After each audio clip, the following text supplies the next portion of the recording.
પ્રવૃત્તિમાં લોકસેવામાં જે જન કાર્યો માટે સમર્પિત થયેલા છે તેમની હું આજે થોડી વાત કરીશ, 5 મિનિટ વાત કરીશ કે ગિરનારની અંદર ગુરુજી બહુ નાનપણથી, અને હું તો 40 વર્ષથી જોઉં છું ગુરુમાં અને ગુરુજીના જે તપ અને અનેક સાધુઓની સાથે તેમણે સાધના કરેલી છે, સત્સંગ કરેલો છે અને બીમાર પેશન્ટોની બહુ સેવા કરી છે.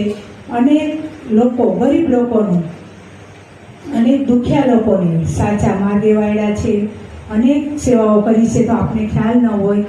પણ ગુરુજી આપણા એવા છે કે એની અમી દ્રષ્ટિ હંમેશા માટે આપણી ઉપર રહે. અને આપ તો એવા ભાગ્યશાળી છો કે આપ ગુરુજીને આપ દરરોજને માટે શનિવારે, ગુરુવારે, પૂનમે સતત આપની સમક્ષ હાજર હોય છે, નિહાળી રહ્યા છો.